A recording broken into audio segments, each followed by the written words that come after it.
comment estamos bien? Bon, vous allez bien tous? Nickel. Bah, je suis bien content.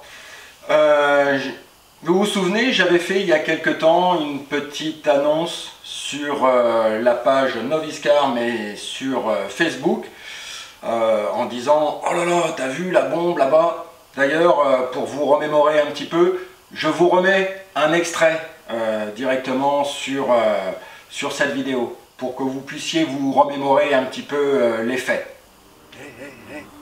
Oh là là, t'as vu la bombe là? Ah ouais, là je suis d'accord. Ça c'est de la bombe. Hein.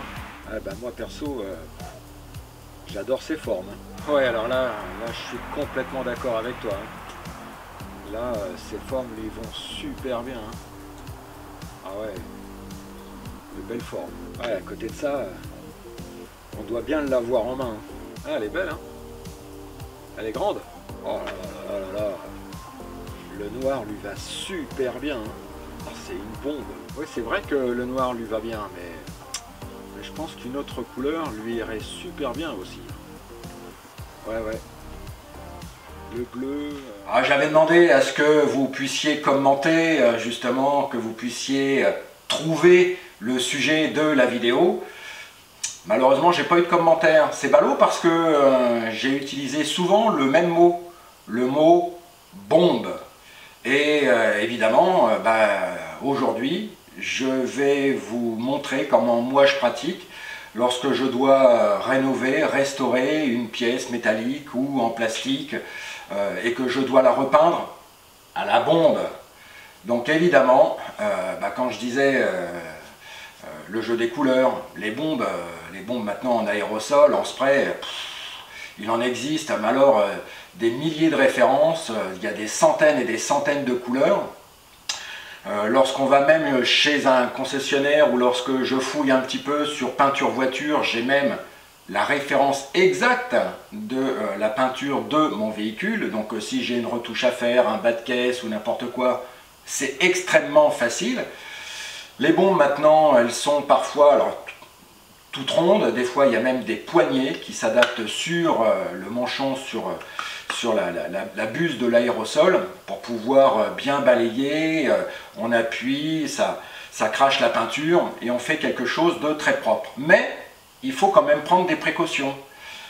Plus le support sera bien préparé, plus ce sera facile.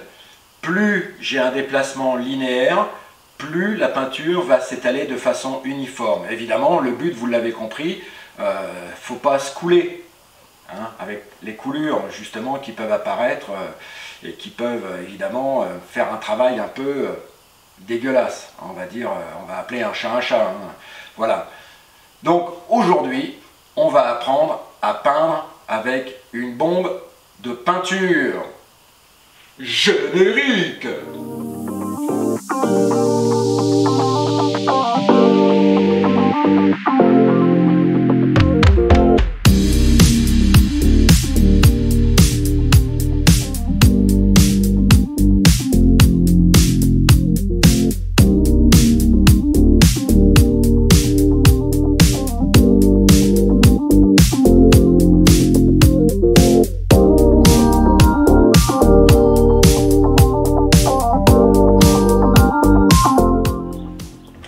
Pour dégraisser la pièce, on va la mettre dans un petit récipient.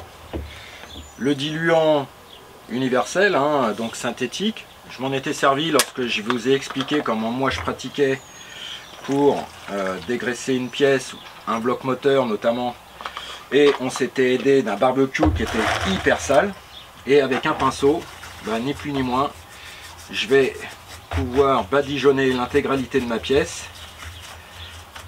Et je vais enlever le plus gros.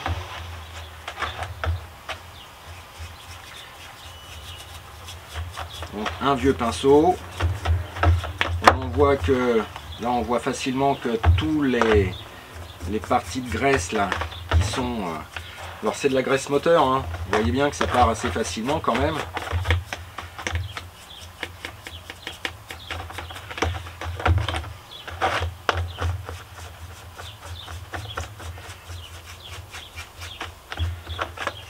Bon, ça demande un un petit peu de patience, un petit peu de... Mais bon, en soi, c'est rien du tout, hein. Notez bien que la pièce, je pourrais très bien la laisser dans l'état, hein. Ça, c'est pas tellement le...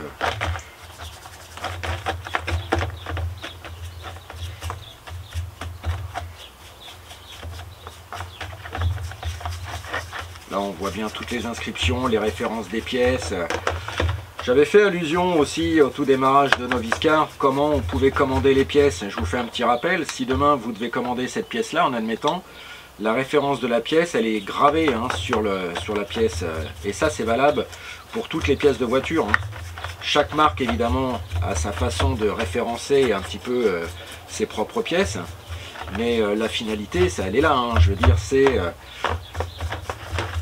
on peut facilement retrouver les pièces identiques. Hein. Lorsque je vais parfois sur eBay pour commander des pièces, soit pour la Merco ou pour la Jag, bah, des fois je me gêne pas, hein, ou je téléphone directement à Jag Pièces et puis... parce que des fois aussi, c'est ils sont vilains des fois les constructeurs parce qu'ils changent de temps en temps les références des pièces. Ça c'est le cas par excellence dernièrement de Mercedes quoi. Donc j'avais la référence de la pièce et là on me dit ah mais non non c'est plus comme ça que ça s'appelle. Donc bon ça fait des ordres quoi. Et on se dit des fois il arrive un moment ils font tout pour qu'on n'entretienne pas nos bagnoles quoi. Donc quelque part moi ça me gêne ça. Enfin bon voilà. Donc la pièce on a pu la revoir assez bien finalement là.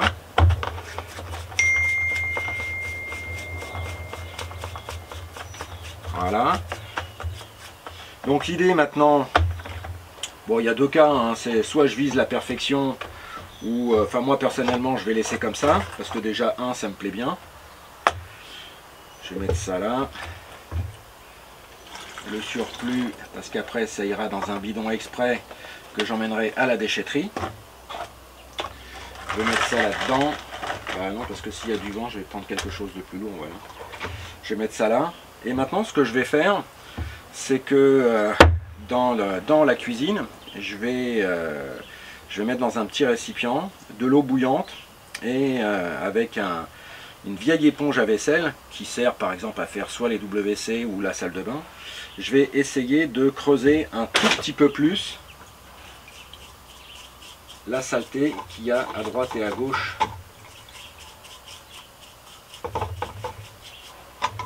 de la pièce. Moi ce que je veux c'est enlever les petites taches noirâtres que j'arrive pas encore pour le moment à avoir quoi. Mais avec de l'eau bouillante, alors faut pas se casser la tête hein, avec un détergent quelconque comme du produit à vaisselle, hein, PEC hein, par exemple, on va pouvoir bien dégraisser l'ensemble et peaufiner vraiment la pièce. Bien donc la pièce on va la mettre dans l'évier, je vais faire couler de l'eau chaude. Je vais prendre une vieille éponge toute pourrie qui nous sert à nettoyer des trucs un peu sales, les carreaux de la cheminée, le vaisselle et tout comme ça. Et comme une paille on va dire métallique. Alors pas besoin de mettre beaucoup d'eau. Hein. Par contre maintenant il va falloir mettre du détergent comme le PEC citron. Et évidemment là maintenant il faut frotter.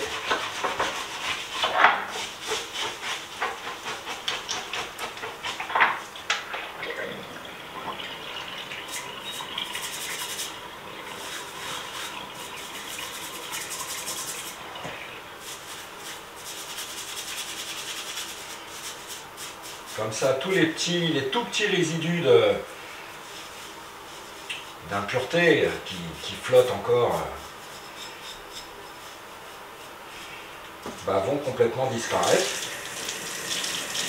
Et nous ce qu'on veut, en vue de peindre la pièce,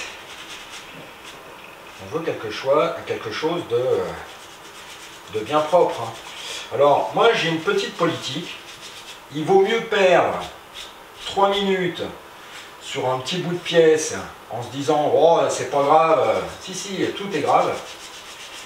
Il faut impérativement que la pièce soit vraiment bien décapée, et si on l'a déjà bien dégraissée, franchement là ça part tout seul quoi. n'y a pas besoin de...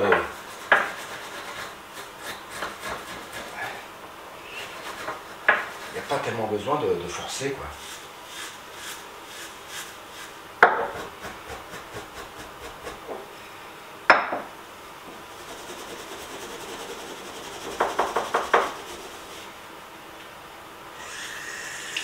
Voilà.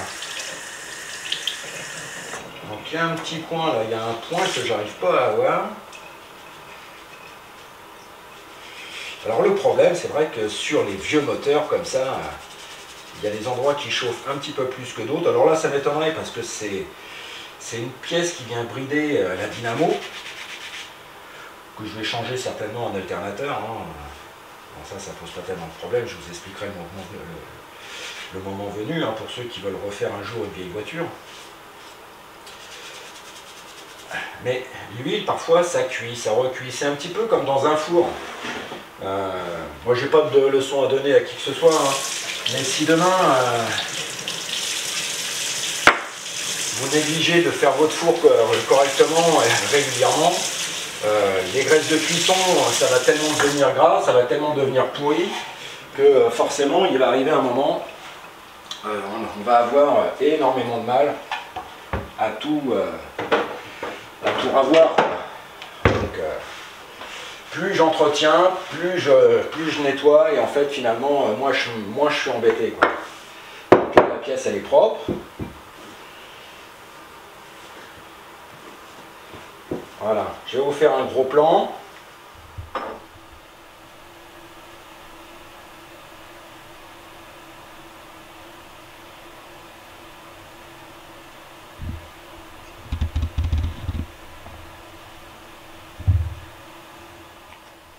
Bon, pour peindre ce style de pièce, moi je vous invite toujours à protéger votre chantier. Plus vous protégerez votre chantier, et moins il faudra nettoyer derrière, quoi. Donc si on veut faire des petites opérations rapides, mais avec des résultats qui sont plus que satisfaisants, à mon avis, il vaut mieux tout protéger dans un premier temps. Ça coûte quoi? 2 morceaux de carton, boum, terminé. Donc ce morceau de carton là va me servir à faire une petite expérience et puis surtout à vous montrer ce qu'il ne faut pas faire. Donc là j'ai la pièce à peindre. Dans un premier temps on va la mettre debout comme ça. Là ça fait un petit quart d'heure que la bombe de peinture elle est en plein soleil. Donc ce qu'il faut surtout c'est que allez, normalement on ne devrait pas peindre là parce que s'il fait 14 degrés, c'est pas encore adéquat parce que là visiblement il faudrait peindre, donc bien lire les notices, hein, il faudrait peindre entre 17 et 22 degrés, quoi. Bon, qu'à cela ne tienne, ça c'est pas tellement grave. Et j'ai pris un petit morceau de fer que j'avais un petit peu mis en forme. C'est lorsque je refais les circuits de freinage et que j'ai pas envie d'enlever les durites par rapport aux étriers de frein, bah, je suspends l'étrier de frein directement au ressort hélicoïdaux de la suspension. Comme ça, ça m'évite de tout démonter d'un seul coup, quoi. Donc ce que je vais vous montrer déjà, c'est ce qu'il ne faut pas faire. L'idée, évidemment, c'est lorsque l'on peint, il faut que la vitesse de déplacement soit complètement linéaire et régulière. Alors linéaire, je vais de la gauche vers la droite, je pars ensuite de la gauche vers la droite vers la gauche, mais à chaque fois que j'arrive au point où je vais faire demi-tour, je lâche la petite buse. Donc résultat des courses, ça va me donner, il faut que j'enlève, donc ça veut dire que quand je vais peindre, j'appuie, donc évidemment j'ai de la peinture qui va sortir, je lâche et je repars dans l'autre sens. Mais la vitesse doit être linéaire et régulière. Je ne vais pas faire un coup rapide et puis un coup lent. Non, non, je me déplace gentiment, de la même façon, de la droite vers la gauche ou de la gauche vers la droite. Ce qu'il ne faut pas faire, et vous allez comprendre pourquoi, c'est de rester trop longtemps au même endroit. Pourquoi ?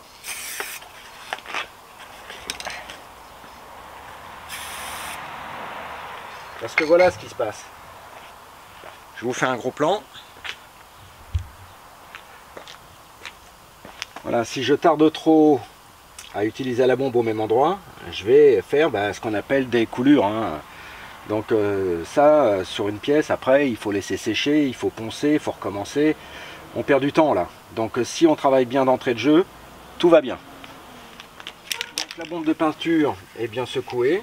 J'appuie et je me déplace donc de la droite vers la gauche. Et je recommence. Vous voyez, j'ai arrêté et je recommence.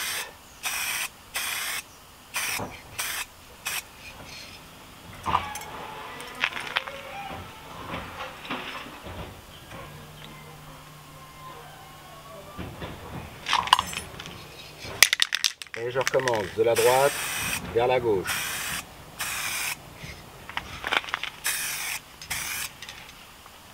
Un petit coup au-dessus.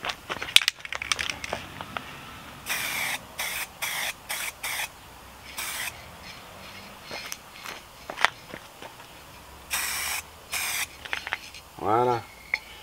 Donc ce style de peinture, ça sèche relativement rapidement. Parce qu'il y a tellement de solvant là-dedans. Ils disent que, éventuellement la deuxième couche peut se faire au bout de 10 minutes et c'est complètement sec au bout d'une heure. Voilà, complètement sec. Au bout de 10 minutes, on pourra déjà mettre la main dessus, hein. Mais on va attendre un petit peu. Et voilà, tout est dit. Une bonne préparation du support, un bon dégraissage. On décape parfois les endroits où il y a encore un peu de matière graisseuse, on va dire, hein, d'accord. Il faut que le support soit bien propre. Bon là c'était une pièce en duralumin à base d'alumine, donc je sais que ça va pas rouiller. Moi ce que je veux c'était un noir brillant. Maintenant c'est vrai que lorsque je m'occupe d'une pièce métallique, il faut mettre du dinitrol, hein, quelque chose, un anti-rouille quelconque, hein, et puis en fonction de la peinture, soit on met une peinture d'après, où on va reponcer de telle façon à ce que ce soit hyper lisse, pour ensuite mettre vraiment la peinture avec la couleur de son choix, d'accord. Donc moi j'ai une petite politique aussi là-dedans, c'est que pour avoir essayé une multitude de bombes de peinture, il y a des bombes que l'on peut acheter directement chez un spécialiste. Moi personnellement je m'approvisionne sur un site internet qui s'appelle peinturevoiture.fr. Ils ont de la super camelote. En plus c'est livré, c'est super bien conditionné, c'est rapidement expédié. Mais en attendant, regardez là encore les quelques vidéos que j'ai faites, notamment cet été lorsque j'ai refait le bouclier avant de mon fils Tanguy. Très grosse préparation, donc on avait démonté tout le bouclier, Tanguy et Elodie, ma belle-fille, avaient complètement super bien poncé le truc, et en attendant, là on avait fait de la peinture au pistolet, tout simplement parce que la surface était très importante, quoi, et il fallait couvrir très large d'un seul coup, quoi. Alors on verra par la suite, je vous ferai peut-être une démonstration en détail au beau jour, comment peindre au pistolet, comment régler le compresseur, comment régler le pistolet, comment régler la buse, comment régler le débit d'air. Mais de toute façon, peintre en automobile, hein, carrossier, ce sont des métiers. J'ai pas du tout la prétention de me substituer à ces gens-là, hein. C'est sûr que le gars qui fait de la peinture à longueur de journée sur une bagnole, c'est son boulot, c'est vraiment le professionnel, quoi. Si vous devez faire complètement une portière ou complètement votre voiture, allez voir un pro. Bien sûr que ça va coûter un peu cher, mais au moins vous êtes sûr du résultat.